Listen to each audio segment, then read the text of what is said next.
নমস্কার, স্যান্দন টিভির পর্দায় আপনাদের সকলকে স্বাগত। সাথে আছে আমি দীপান্বিতা। চোখ রাখবো বিস্তারিত সংবাদে। হাসপাতালের উত্তেজনার সৃষ্টি করে ভাঙচুর চালানোর ঘটনায় গ্রেপ্তার হলো কয়েকজন। তাদের মুক্তির দাবিতে রবিবার মেলাঘর সোনামুড়া সড়ক অবরোধে শামিল হয় এলাকাবাসী। সম্প্রতি মেলাঘর হাসপাতালে মৃত্যু হয় মেলাঘর ইন্দিরানগর ৮ নং ওয়ার্ডের বাসিন্দা মইনুদ্দিন ওরফে সোহাগ মিয়ার।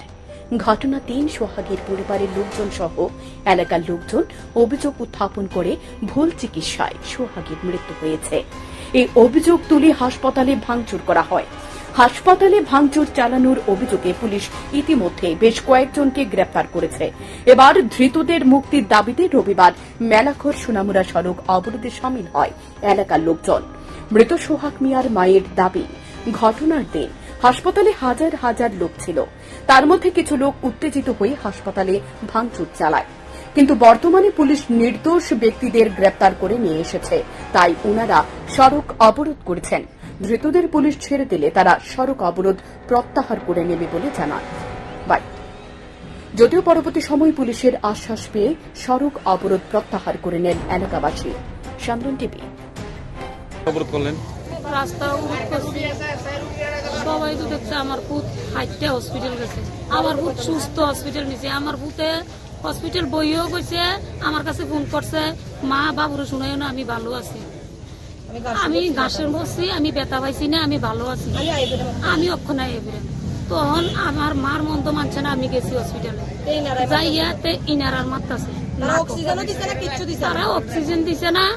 তারা নেওয়ার সাথে সাথে শ্বাস টানের মধ্যে তারা নিয়ে না দেখিয়া তারা নিয়ে ইঞ্জেকশন করছে। ইঞ্জেকশনটা লগে লগে আমার পুতে নাক মুখ কালো হয়ে আমার পুতে টানা দিয়ে তখন আর কথা কইতেছে না। তখন পাবলিক ফুলাফাইন যা আছে সব উত্তেজনা হয়ে গেছে, কেন ইঞ্জেকশনটা দিলে? ইঞ্জেকশনটা তার তো অ্যালার্জি শ্বাসটান, আপনারা আগে তার প্রয়োজন আসতো, এটা না দিয়ে কেন ইঞ্জেকশনটা দিচ্ছেন? তেতো মারা গেছে। তখন মেজাজ ফুলাফাইনের অন্য রঙে কিছু ভাঙচুর করছে। তখন তারা নিরহ ফুলাফাইনি তারা আমরা তারার লাগিয়া বইছি। আমরা যারা নিচে তারা কি ভাঙচুরের লোকে জড়িত আছে নাকি? তারা এলো, এটা কোনো চিনা করবেন লোক আসলো ৫,০০০-এর মতো, প্রচুর লোক। তারা ভাঙচুর করছে, তারা বাচ্চা বাচ্চা আমরা বাড়ির থেকে লয়ে যেতে। এই কারণে আপনারা আজ রাস্তা এই কারণে আমরা রাস্তা এখন আপনারা চাইতেছেন তাদের মুক্তি। গোমতী জেলা হাসপাতালে কর্মরত চিকিৎসকের ক্যালোরি কীর্তি অভিযোগ, প্রথম এবং দ্বিতীয় স্ত্রীকে অন্যত্র রেখে সরকারি আবাসে বহিরাজ্যের যুবতীকে তালাবন্দী করে রাখলেন চিকিৎসক অমরেশ ভৌমিক। ঘটনাকে কেন্দ্র করে গভীর রাতে অভিযুক্ত চিকিৎসকের সরকারি আবাসে ঘটে যায় ধুমধুমার কাণ্ড। পরিস্থিতি সামাল দিতে ছুটে যেতে হয় আরকেপুর থানার পুলিশকে। গোমতী জেলা হাসপাতালের কর্মরত রয়েছে ডক্টর অমরেশ ভৌমিক। সেই সুবাদে গোমতী জেলা হাসপাতালে একটি সরকারি আবাস উনার নামে বরাদ্দ রয়েছে। 2018 সালে ডক্টর অমরেশ ভৌমিক সামাজিক রীতি নিয়ম মেনে উদয়পুরের সোনামুড়া চৌমুনি এলাকায় এক যুবতীকে বিয়ে করেন। ওই যুবতী পেশায় একজন শিক্ষিকা। বর্তমানে তাদের একটি কন্যা সন্তান রয়েছে। স্ত্রী ও কন্যা সন্তান থাকা সত্ত্বেও ডক্টর অমরেশ ভৌমিকের অবৈধ সম্পর্ক রয়েছে রাজ্য বহিরাজ্যের একাধিক মহিলার সাথে। প্রথম স্ত্রীকে ঘরে রেখে 2023 সালের অক্টোবর মাসে ভিন্ন ধর্মের এক যুবতীকে বিয়ে করে ডক্টর অমরেশ ভৌমিক। এ নিয়ে বিগত 3 মাস ধরে ডক্টর অমরেশ ভৌমিকের সাথে অশান্তি চলছে প্রথম স্ত্রীর। প্রথম এবং দ্বিতীয় স্ত্রী নিয়ে অশান্তি শেষ না হতে হতে একেবারে এবার সামনে এলো তৃতীয় যুবতী। অভিযোগ, ডক্টর অমরেশ ভৌমিক গোমতী জেলা হাসপাতালে উনার নামে বরাদ্দ করা সরকারি আবাসে কলকাতার এক যুবতীকে নিয়ে এসে তালাবন্দী করে রেখেছে। এ খবর জানতে পেরে ডক্টর অমরেশ ভৌমিকের দ্বিতীয় স্ত্রী তার বান্ধবীকে সাথে নিয়ে ছুটে যায় ডক্টর অমরেশ ভৌমিকের সরকারি আবাসের সামনে। তারা গুণধর চিকিৎসকের সরকারি আবাসের তালা ভাঙার চেষ্টা করে। এ খবর পেয়ে ঘটনাস্থলে ছুটে যায় গোমতী জেলা হাসপাতালে কর্তব্যরত পুলিশ ও বেসরকারি নিরাপত্তারক্ষীরা। খবর দেওয়া হয় ডক্টর অমরেশ ভৌমিক ও আরকেপুর থানার পুলিশকে। ঘটনার খবর পেয়ে ডক্টর অমরেশ ভৌমিক ও তার প্রথম স্ত্রী সরকারি আবাসে ছুটে আসে। দেখা যায় চিকিৎসক অমরেশ ভৌমিকের সরকারি আবাসে বহিরাজ্যের এক যুবতীকে 5 দিন ধরে রাখা হয়েছে। ডক্টর অমরেশ ভৌমিক জানান মেয়েটি তার বান্ধবী। এ নিয়ে ডক্টর অমরেশ ভৌমিক ও তার দ্বিতীয় স্ত্রীর মধ্যে ঝামেলা শুরু হয়। তখনই গুণধর চিকিৎসক দ্বিতীয় স্ত্রী ও তার বান্ধবীকে মারধর করে বলে অভিযোগ। গুণধর চিকিৎসকের দ্বিতীয় স্ত্রী প্রাণ বাঁচাতে আশ্রয় নিয়ে জঙ্গলে। ঘটনাস্থলে ছুটে যায় আরকিপুর থানার পুলিশ গুণধর চিকিৎসকের দ্বিতীয় স্ত্রী ও তার বান্ধবীকে উদ্ধার করে গোমতী জেলা হাসপাতালে চিকিৎসার জন্য নিয়ে যায়। হাসপাতালে চিকিৎসাধীন অবস্থায় গুণধর চিকিৎসকের দ্বিতীয় স্ত্রী গোটা ঘটনার বিষয়ে সংবাদ মাধ্যমকে জানায়। আমারে অমিত কুমার দে ফোন করছে, ফোন করে আমার তো অমরেশ ভূমিকে বিয়ে করছে। ঠিক আছে, অমরেশ ভূমিক কি? ডাক্তার অমরেশ ভূমিক। কোন হাসপাতালে? টেপানি হসপিটাল, ডিস্ট্রিক্ট হসপিটালে বিয়ে করছে। এতদিন আমরা ইয়েতে ভাড়া থাকতাম আগরতলা মিলন চক্রতে। ওইখান থেকে জানুয়ারি মাসে কোয়ার্টারে আইছি, এখানে কোয়ার্টারে থাকি। আজকে কয়েকদিন ধরে আমি এখান থেকে বাড়িতে গেছি। এই ঘরে কলকাতা থেকে একটা মেয়ে আইনা এখানে আইনা রাখছে। তো আমি তো আর জানি না, আমার অমিতে ফোন করছে, ফোন করে বলছে তার ঘরে মেয়ে আছে, তুই যাও ফোনে পাইবি, আমি তার বড় আইতাছি। পরে আমি আইসি আয়াসের অমিতকে ফোন করছি, বলছি তোরার মতো কাজ চালায় যা। আসছি আমরা রুমের সামনে দাঁড়ায়, মেয়ের গলার আওয়াজ পাইছি, তার বউরে ফোন করছি, বলছি দে তার বউ দাঁড়া লয়ে আইতাছে, সাবি লয়ে তোরা দাঁড়ায় থাকে। আমরা দাঁড়ায় রয়েছি, আয়াসেরা একটা লোয়া লয়ে আইসে, লোয়া লয়ে আয়াসের অমিত কুমার দে আর অমরেশ ভূমিক। অমিত কুমার দে সিঁড়িটার দাঁড়ানো আসলো, আমার লোকে যে বান্ধবীরা আসলো তার ঘাড়ের মধ্যে মারছে, ব্লাড যাইতেছে তার গাড়ি দিয়ে। আর আমার অমরেশ ভূমিকে মারছে পুরা শরীর, এখানে পুরা পাওয়ে মাথা। অমরেশ ভূমিক কি আগে কি বিবাহিত? আগে বিবাহিত, বাট আমি জানি না, আমার ওই কিছু বউ কি কইছে এখন না। উপস্থিত ছিল? হ্যাঁ, ওই বউরে নিয়ে আইসে, আমারে কইছে ওই বউ নিয়ে আইতে আসছে। অমিত কুমার দে আমারে কইছে ওই বউ আইব, সেটা যা করার করবো। কিন্তু এটাতে সাজানো গল্প আসলো, আমি বুঝছি না, আমি জানছি না। ঘটনাটা কবে কোন জায়গাতে হয়েছে? আজকে কোয়ার্টারে, জাপানি হসপিটালের কোয়ার্টারে, ও আমার যেখানে নিয়ে থাকতো ওইখানেই। কটার সময় ঘটনাটা? এই তো 10টা 11টা এমন টাইমে মাইরা নিয়ে আমারে ওইখান থেকে কোয়ার্টারে, আমি সেন্সলেস হয়ে গেছি গা, এখান থেকে নিয়ে আমার কোন জঙ্গলে জানি পালা হয়ে দিয়েছে, এখান থেকে আমার পুলিশ উদ্ধার করছে। কি নাম তোমার? মুক্তা। গোটা ঘটনার পরিপ্রেক্ষিতে গুণধর চিকিৎসক অমরেশ ভৌমিকের দ্বিতীয় স্ত্রী ঘটনার বিবরণ জানিয়ে আরকেপুর মহিলা থানায় মামলা দায়ের করেন স্বামীর বিরুদ্ধে। এখন দেখার পুলিশ কি ব্যবস্থা গ্রহণ করে। সান্দন টিভি। রবিবার সাত সকালে উদয়পুর মহকুমায় পালাডানা এলাকায় এক ব্যক্তির মৃতদেহ উদ্ধার হয়। ঘটনার বিবরণে জানা যায়, গত শুক্রবার সকালে উদয়পুর লালটিলা এলাকায় উত্তম দাস কাজের জন্য বাড়ি থেকে বের হয়। দিন শেষে বাড়ি ফিরেনি। বাড়ির লোকজন বহু খোঁজাখুঁজি করে রবিবার সকাল পর্যন্ত উত্তমের কোনো সন্ধান না পেয়ে হতাশ হয়ে পড়েন। রবিবার সকাল 11:30 উত্তমের দেহ লালটিলা এলাকায় একটি জঙ্গলে পড়ে থাকতে দেখে কাকরাবন থানায় খবর দেওয়া হয় স্থানীয়রা। পুলিশ ঘটনাস্থলে ছুটে যায়। পরে উত্তমের দেহ কাকরাবন প্রাথমিক স্বাস্থ্য কেন্দ্রে নিয়ে যাওয়া হয়। পুলিশ উত্তমকে হাসপাতালে নিয়ে যাওয়া হলে কর্তব্যরত চিকিৎসক তাকে মৃত বলে ঘোষণা করেন। পুলিশ একটি মামলা হাতে নিয়ে তদন্ত শুরু করেছেন। এলাকায় এই ঘটনায় ব্যাপক চাঞ্চল্য সৃষ্টি হয়েছে। কোন জায়গা বাড়ি? কবে থেকে বাড়ি থেকে মিসিং? শুক্রবার সকালে কি কারণে? আমি কোনো কিছু না জানি, কাজের কথা বলতে করেছিল, বাচ্চা খাইতে খাওয়া দাওয়া করে আসলে কাজে বলছি কথা বলছি। তারপরে থেকে মানে সন্ধ্যা হয়ে গেছে, আমি খবরগুলো পাই না আমরা। তারপরে আমরা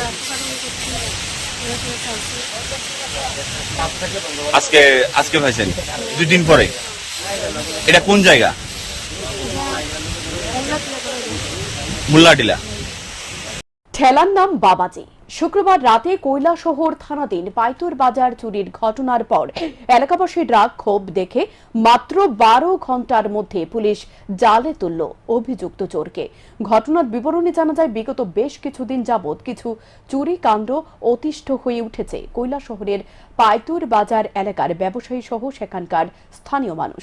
কখনো মিষ্টির দোকান, কখনো ওষুধের দোকান, আবার কখনো মাছ, মাংস ও সবজি ব্যবসায়ীর দোকানকে লক্ষ্য করে প্রতিনিয়ত চুরিকাণ্ডের ঘটনা সংঘটিত করে চলেছে। গত 3রা মে গভীর রাতে মিষ্টি বিক্রেতা অরুণ কুমার রায়ের দোকানে চুরিকাণ্ড ঘটনার পর নড়েচড়ে বসেছেন স্থানীয় ব্যবসায়ীরা। তারপর শনিবার পথ অবরোধ করে বিক্ষোভ দেখায় স্থানীয় ব্যবসায়ীরা। তারপর পুলিশ অবরোধকারীদের দেওয়া আশ্বাস অনুযায়ী শনিবার গ্রেপ্তার করে এক ব্যক্তিকে। ধৃত ব্যক্তি কৈলাসহর পৌর পরিষদ এলাকার কালীপুরের বাসিন্দা অঞ্জন দাস। জানা যায়, কৈলাসহরের চণ্ডীপুর গ্রামের বাসিন্দা ছিলেন অঞ্জন দাস। নিজ গ্রামে চুরিকাণ্ডে হাতেনাতে ধরা পড়ার পর গ্রামবাসীরা অঞ্জন দাসকে উত্তম মধ্যম দিয়ে চণ্ডীপুর গ্রাম থেকে বের করে দেয়। চণ্ডীপুর গ্রাম থেকে বিতাড়িত হবার পর বিগত 1 বছর ধরে কৈলাসহরের কালীপুর এলাকায় ভাড়া থেকে প্রতিনিয়ত চুরিকাণ্ড করে যেতে চলছেন অঞ্জন দাস। দোকান থেকে চুরি যাওয়া নগদ কিছু টাকা সহ অন্যান্য সামগ্রী উদ্ধার সহ চুরিকাণ্ডে ব্যবহৃত ধারালো দা সহ লোহার রড ধৃত অঞ্জন দাসের কাছ থেকে উদ্ধার করেছে পুলিশ। বর্তমানে তার বিরুদ্ধে একটি মামলা নিয়ে কৈলাসহর থানার পুলিশ তদন্ত শুরু করেছে। এখন তাকে আদালতে সোপর্দ করা হবে। আমাদের বাইতুল বাজারেতে অরুণ কুমার রায়, ওনার একটা মিষ্টির দোকান আছে, ওইখানে কে বা কাহারা দুষ্কৃতিকারীরা ওর দোকান থেকে কিছু জিনিসপত্র চুরি করেছে। এটা অভিযোগ আমরা সকালবেলা পাই। অভিযোগ পাওয়ার সঙ্গে সঙ্গে আমাদের কৈলাসহর থানার সাব ইন্সপেক্টর উজ্জ্বল আর এএসআই নিহার চিসিমবাবুর নেতৃত্বে পুলিশ বাহিনী সকাল থেকেই তদন্তে নামেন এবং ঠিক 12 ঘন্টার মধ্যেই আমরা কেসটা ডিটেক্ট করতে পেরেছি। এই ঘটনার সঙ্গে যুক্ত কালীপুরের একজন নাম হচ্ছে দুষ্কৃতিকারী অঞ্জন দাস।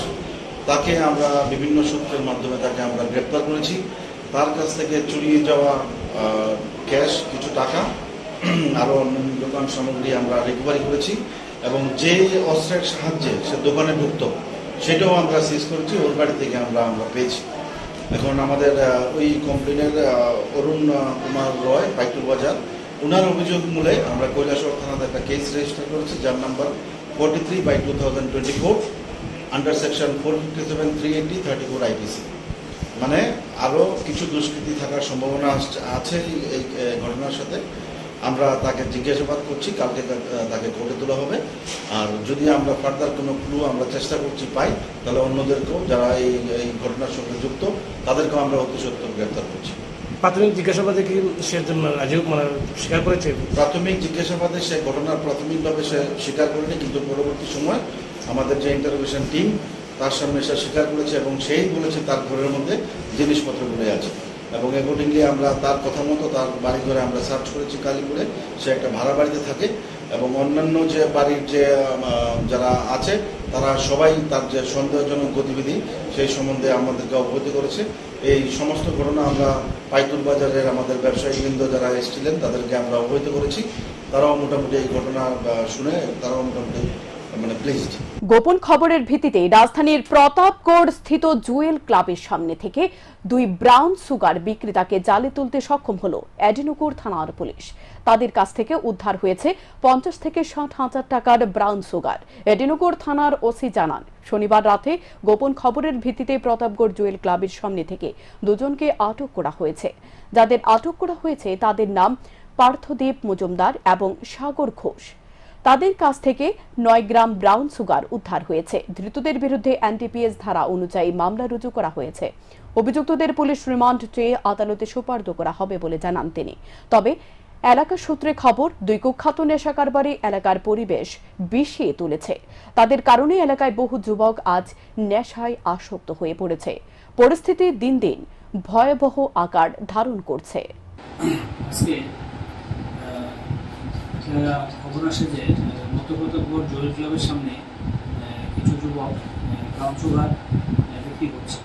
যথারীতি আমার থানার 2 জন অফিসার, সাব ইন্সপেক্টর সামুদ্রিক কর্মা এবং সাব ইন্সপেক্টর কৌশিক দাস এবং অন্যান্য অফিসার সহ এখানে যায় এবং যথারীতি তাদেরকে এখানে পেয়ে তাদেরকে আটক করে তাদের কাছ থেকে একটি ব্রাউন সুগারের শোপিস উদ্ধার করা হয়, যার ওজন 9 গ্রাম, বাজার মূল্য প্রায় 50 থেকে 60 হাজারের উপর হবে।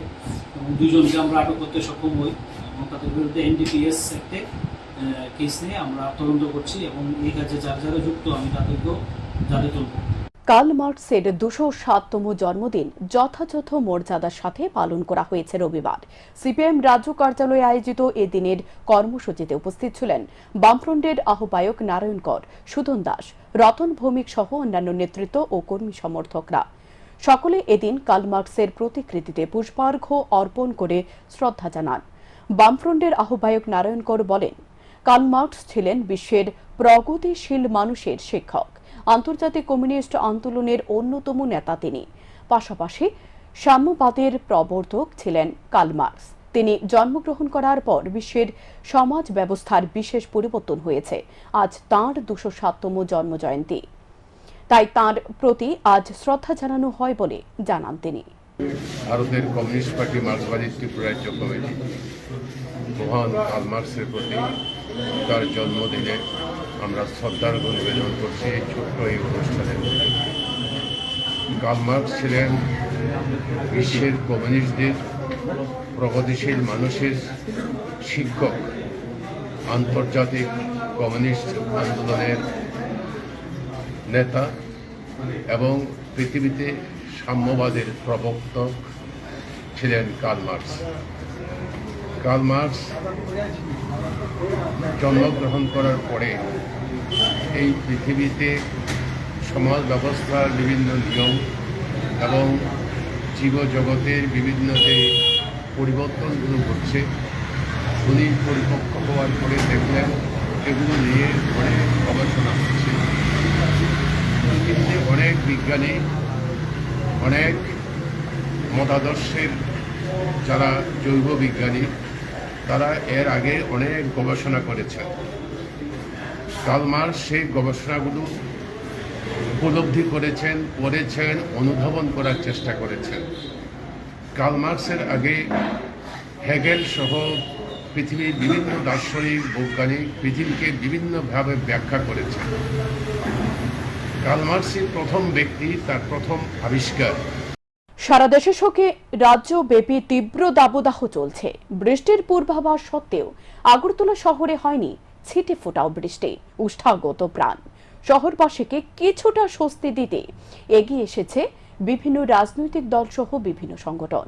রবিবার রামনগর স্থিত সংহতি ক্লাবের উদ্যোগে পথ চলতি জনগণের তৃষ্ণা মেটাতে পানীয় জলের ব্যবস্থা করা হয়।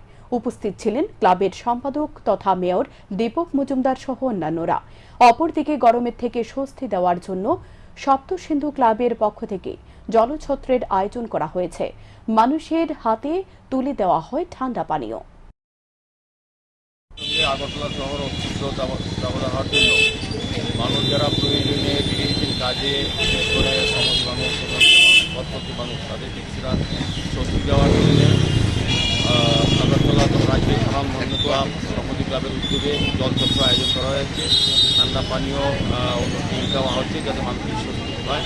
আমি সংহতি ক্লাবকে যারা উদ্যোগ গ্রহণ করি তাদেরকে অনেক অনেক শুভেচ্ছা এবং ধন্যবাদ জানাই। আমরা সারা রাজ্যেই, সারা শহরে আমাদের আগরতলা পৌর নিগম, সরকার এবং বিভিন্ন সামাজিক সংস্থার ক্লাব সর্বত্র মানুষকে এই গরমের মধ্যে কিছুটা স্বস্তি দেওয়ার। আমরা ফায়ার সার্ভিস চমনস্থিত আমরা সপ্তসিন্ধু 10 দিগন্তের পক্ষ থেকে আমরা আজ এখানে যারা এই তীব্র রোদের মাঝে যারা আমাদের পথচলতি জনসাধারণ রয়েছে এবং যারা আমার শ্রমিক ভাইরা রয়েছে, তাদেরকে সবাইকে একটু স্বস্তি দেওয়ার জন্য আজকে আমাদের এই ক্লাবের পক্ষ থেকে একটা ক্ষুদ্র প্রয়াস আমরা করেছি। ঠান্ডা পানীয় জল এবং মৌসুমী ফল সবাইকে আমরা বিতরণ করছি সপ্তসিন্ধু 10 দিগন্তের পক্ষ থেকে। উপস্থিত কে কে আছেন? এখানে উপস্থিত আমাদের এলাকায় যারা রয়েছেন গুরুজন ব্যক্তিত্ব সবাই উপস্থিত রয়েছেন এবং আমরা ছোট বড় সবাই মিলে আজ আমরা এই কর্মসূচি মহতি অনুষ্ঠানে। রবীন্দ্র জয়ন্তী উপলক্ষে রাজধানীর সংহতি ক্লাবের উদ্যোগে আয়োজন করা হয় বসে আঁকো প্রতিযোগিতার। রবিবার সংহতি সংঘের ক্লাব প্রাঙ্গণে অনুষ্ঠিত হয় এই বসে আঁকো প্রতিযোগিতা। খুদে খুদে অঙ্কন শিল্পীরা এদিন বসে আঁকো প্রতিযোগিতায় অংশগ্রহণ করেন। সংহতি সংঘের সাধারণ সম্পাদক দেবজ্যোতি দেবনাথ জানান, 163তম রবীন্দ্র জয়ন্তী উপলক্ষে এই বসে আঁকো প্রতিযোগিতার আয়োজন করা হয়েছে। বসে আঁকো প্রতিযোগিতাকে কেন্দ্র করে অঙ্কন শিল্পীদের মধ্যে ব্যাপক উৎসাহ পরিলক্ষিত হচ্ছে বলে জানান তিনি। এদিনের প্রতিযোগিতায় 1 শতাধিক অঙ্কন শিল্পী অংশগ্রহণ করেছে বলেও জানান তিনি। সংহতি সংঘের পক্ষ থেকে আপনাদেরকে 163তম রবীন্দ্র জয়ন্তী উপলক্ষে আমাদের যে অনুষ্ঠান করা হয়েছে, আজকে আপনারা এসেছেন, আপনাদের নিউজ চ্যানেলকে এবং সমগ্র ত্রিপুরাবাসীকে অসংখ্য অসংখ্য ধন্যবাদ। আমি বলতে চাই, আমরা প্রত্যেক বছরের নিয়ে এই বছরও 163তম রবীন্দ্র জয়ন্তী উদযাপন উপলক্ষে এখানে আজকে দেখতে পাচ্ছেন কচিকাচাদের মধ্যে বসে আঁকো প্রতিযোগিতার আয়োজন করেছি। আমরা আজকের এই আয়োজনকে কেন্দ্র করে ব্যাপক সাড়া পরিলক্ষিত হয়েছে বাচ্চাদের মধ্যে। তো তাছাড়াও আমাদের এই 2-3 দিন থেকে আমাদের অনুষ্ঠান রয়েছে। মূল অনুষ্ঠান আমাদের 25শে বৈশাখ অর্থাৎ 30 মে বুধবার সন্ধ্যা 6টা থেকে আমাদের রবীন্দ্র জয়ন্তী যে মূল অনুষ্ঠান, ওটাতে রবীন্দ্রসঙ্গীত, রবীন্দ্র নৃত্য, তাছাড়া এলাকার বড় জ্যেষ্ঠদের মধ্যে ওদেরকে সম্মান প্রদান করা হবে ক্লাবের পক্ষ থেকে। আমি আপনাদের মাধ্যমে রবীন্দ্র জয়ন্তী উপলক্ষে ত্রিপুরাবাসীকে 163তম রবীন্দ্র জয়ন্তীর অসংখ্য ধন্যবাদ এবং অভিনন্দন জানাচ্ছি। কতজন আজকে মোটামুটি আমাদের 90 থেকে 100 জন টার্গেট দিয়েছি, তা এখন যেটুকু দেখা যাচ্ছে আমাদের মনে হচ্ছে আরেকটু বেশিই হবে। কি আপনার নামটা? আমার নাম দেবজ্যোতি দেবনাথ, আমি সংহতি সংঘের সাধারণ সম্পাদক। রবিবার যথাযোগ্য মর্যাদা সহিত পালন করা হয় ত্রিপুরা তপশিলি জাতি সমন্বয় সমিতির প্রতিষ্ঠা দিবস। এদিন ছিল সংগঠনের 43তম প্রতিষ্ঠা দিবস। মেলার মাঠ স্থিত আম্বেদকর ভবনে এই দিবসটি পালন করা হয়। উপস্থিত ছিলেন সংগঠনের রাজ্য সম্পাদক তথা প্রাক্তন বিধায়ক সুধন দাস, সংগঠনের রাজ্য সভাপতি রতন ভৌমিক সহ অন্যান্যরা। প্রাক্তন বিধায়ক সুধন দাস জানান, শোষণহীন সমাজ ব্যবস্থা প্রতিষ্ঠার জন্য সাম্যবাদ প্রতিষ্ঠা করার জন্য সমগ্র বিশ্বজুড়ে লড়াই চলছে। বিশ্বের একাধিক দেশে শোষণহীন সমাজ ব্যবস্থা প্রতিষ্ঠা হয়েছে। ভারতবর্ষে বর্ণভিত্তিক শোষণ ব্যবস্থা রয়েছে। এই শোষণ ব্যবস্থার বিরুদ্ধে বর্তমানে লড়াই চলছে, কিন্তু বিজেপি বর্ণবাদকে প্রতিষ্ঠা করার চেষ্টা করছে। দেশের সংবিধানকে ধ্বংস করার চেষ্টা করছে বিজেপি, আরএসএস। ২৬ লোকসভা নির্বাচন, প্রধান ইস্যু হচ্ছে এই সংবিধান, গণতন্ত্র, ধর্মনিরপেক্ষতা, তাকে রক্ষা করা যাবে কিনা, সংরক্ষণ, পিছিয়ে পড়া অংশের মানুষের অধিকার রক্ষা করা যাবে কিনা, এই প্রশ্ন আজকে গোটা ভারতবর্ষের মধ্যে প্রধান ইস্যু হয়ে দাঁড়িয়েছে। আমরা এটা দেখছি হাজারো বছর ধরে যারা বর্ণভিত্তিক ভাবে পিছিয়ে আছে, শূদ্র তথা নিম্ন বর্ণের দলিতরা, তারা সমস্ত সম্পদ শিক্ষা থেকে বঞ্চিত। এই অবস্থা যদি দূর করতে হয়, আমরা দীর্ঘদিন ধরে দাবি করে আসছি গোটা দেশে জাত ভিত্তিক জনগণনা করতে হবে। কোন অংশের মানুষ কত সংখ্যায় আছে, কোন অংশের মানুষের কাছে কত সম্পদ আছে, এই অসম বন্টন দূর করার জন্য, ব্যবস্থা গ্রহণ করার জন্য জাত ভিত্তিক জনগণনা অত্যন্ত জরুরি। এই ইস্যু আজকে সর্বভারতীয় নির্বাচনের ইস্যু হয়ে দাঁড়িয়েছে, যার জন্য আমরা লড়াই করছিলাম। ত্রিপুরা তফসিলি জাতি সমন্বয় সমিতি লড়াই করছে। রাষ্ট্রপতি পুরস্কার প্রাপ্ত শিক্ষক তথা শ্রী শ্রী রামকৃষ্ণ বিবেকানন্দ আশ্রমের সভাপতি স্বর্গীয় পরেশ চন্দ্র চক্রবর্তীর স্মরণ সভা অনুষ্ঠিত হয় রবিবার। গত 16 এপ্রিল তিনি জিবি হাসপাতালে শেষ নিঃশ্বাস ত্যাগ করেছেন। তিনি ছিলেন রামকৃষ্ণ বিবেকানন্দ আশ্রমের সভাপতি। দীর্ঘদিন ধরে তিনি এই আশ্রমে ছিলেন, যার ফলে এই আশ্রমকে নিজের মতো করে সাজিয়ে তুলেছিলেন। রবিবার রানীর খামা স্থিত শ্রী শ্রী রামকৃষ্ণ বিবেকানন্দ আশ্রমে স্বর্গীয় পরেশ চন্দ্র চক্রবর্তী স্মরণ সভা অনুষ্ঠিত হয়। এই স্মরণ সভা অনুষ্ঠানে বিভিন্ন আশ্রম থেকে আগত মহারাজগণ এবং রাজধানীর আগরতলা শহর সহ এলাকার শত শত মানুষ এই স্মরণ সভায় উপস্থিত ছিলেন। স্মরণ সভায় আগত সকলে এদিন স্বর্গীয় পরেশ চন্দ্র চক্রবর্তীর প্রতিকৃতিতে পুষ্পার্ঘ্য অর্পণ করে শ্রদ্ধা জ্ঞাপন করেন।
এখনকার মতো সংবাদ এ পর্যন্তই। চোখ রাখুন স্যান্দন টিভির পর্দায়। নমস্কার।